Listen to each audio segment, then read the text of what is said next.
ng pera na yan kung nasa bulsa mo yan? For what? Magkano ba gusto mo, pag yung kanin mo, gusto mo tag 200 pesos per kilo? Gusto mo yung pinakamasarap na pagkain, pinakamasarap na steak? Ano ba gusto mo sa buhay mo? Yan yung mga yan, mayayaman na yan. Hindi pa sila nakukontento. Hindi na lang maawa ba? Kita nyo yung mga matatanda na nagmamalingke sa umaga, magdadala ng bayong, tapos pahihirapan mo pa, ngayon tumataas presyo ng lahat. Hindi siya nakatingin sa pangkaraniwang Pilipino, ano ang buhay ng Pilipino. Tapos itong gago na to, patay na buwan eh. Gusto ko maya, pag-initan nila ako. Para ano naman, nagpahinga lang ako. Balik na naman tayo, patay na naman sila sa atin. Duterte! Duterte! Duterte! Duterte! Duterte! Ito pang maganda. Ito pang maganda. Tayo, mga parallel groups, ilan? Pila to ka buhok? 600 parallel groups.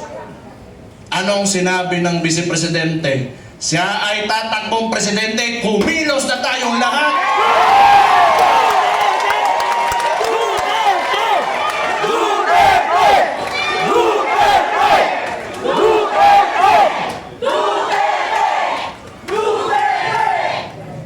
Ang gusto ng ano ko lang, tingin ko lang naman ito kasi hindi ko rin naman talaga mahulaan kung ano nasa isip ng kapatid ko. Tayo, tama yung sinabi ni Rob Rances kanina, may galit tayo. Galit na, lahat tayo galit dito. Kaya nga tayo nagtipon-tipon kasi gusto natin na may pagbabago na nangyari. Kasi yung pagbabago na yun, kinuha ni Bongbong Marcos, nandun na sana tayo. Balik lang tayo kung ano yung plataforma. So noong 2016, si former President, si Roddy Duterte, yung tatay ko, sa survey, 7%, 15, 18. Ano plataforma niya? Dalawa lang. Very simple. But it reflected the sentiments of the people. Yung masa. Drugs and corruption. Anong binalik ni BBM ngayon? Drugs and corruption!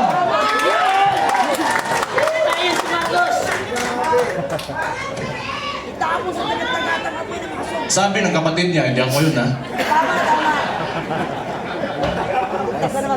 O safe na ba ako, attorney? Sabi ng kapatid niya hindi ako nasabi nun di ba? Na-addict daw yung kapatid niya ang lagi na ba?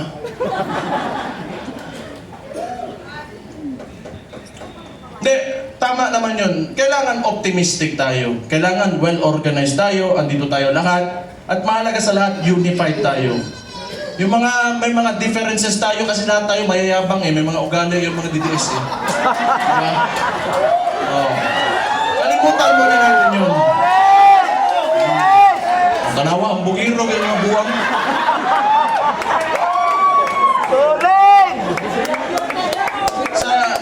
Sa ngayon, kailangan organisado tayo. Kailangan kalimutan muna natin yung mga differences natin. Magkaisa tayo. At since nagdeklara na natatakbo yung principal natin, who is the Vice President, Sara Duterte, magsimula na tayong kumilos.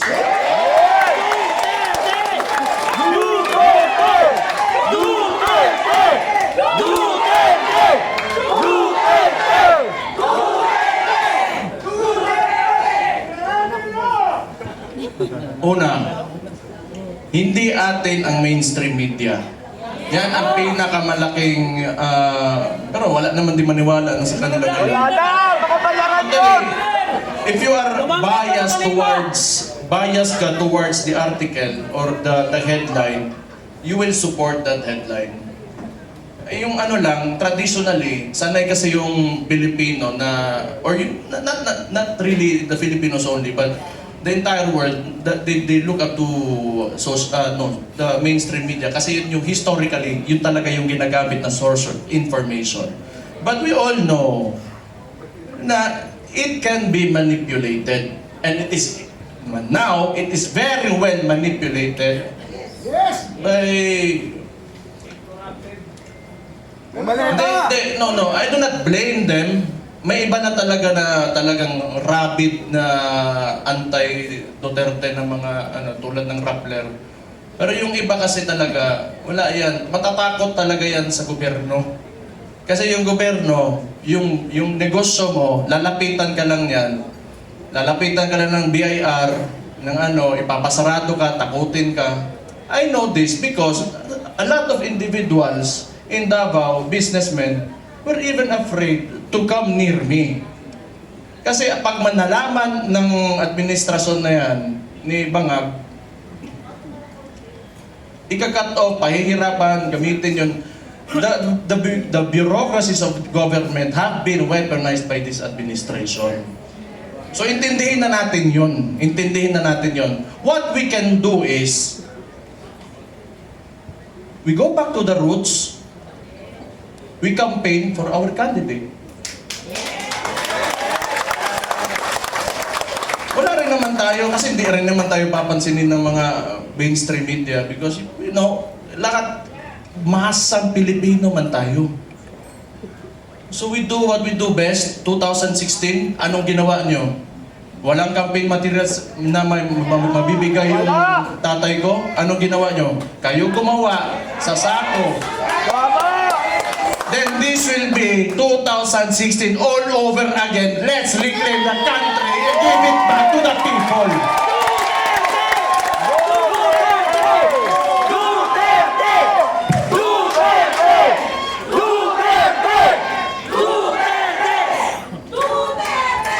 I just want to mention yung binanggit yung idol ko rin, yung si Robin Hood Padilla kanina, na totoo naman yung mga oligarko na yan.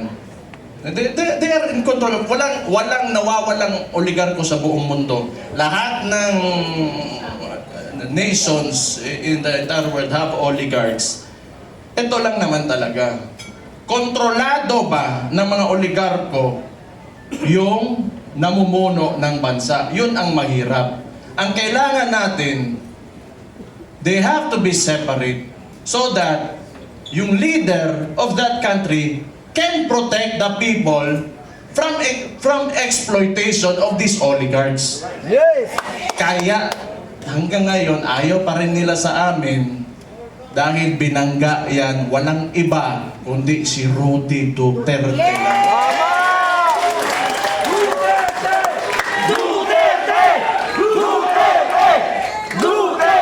So siguro naman, yan, nag-declare na yung kapatid ko and we're going into the 2028 elections. Pakiusap ko lang sa mga oligarko, may yung mga mayayaman, malalaking negosyante talaga that have command of the economy. Maawa naman kayo sa mga tao. Maawa naman kayo sa mga tao. Give this country a chance na sumarap din ang buhay ng yung mga naglalakad lang sa daan na walang mga sasakyan. Yung sinabi ko kanina, it really breaks my heart, yung living conditions ng tao ngayon. Sometimes, it makes life harder to live seeing this. Sa totoo lang. I am guilty because I have may bahay ako, sementado, nasa loob ng subdivision. It makes me feel so bad that the other Filipinos, my countrymen, have to suffer. Kaya naman tayo nandito alam ko, mahal niyo yung tatay ko dahil alam niyo na talagang minahal at mahal niya yung bansang Pilipinas.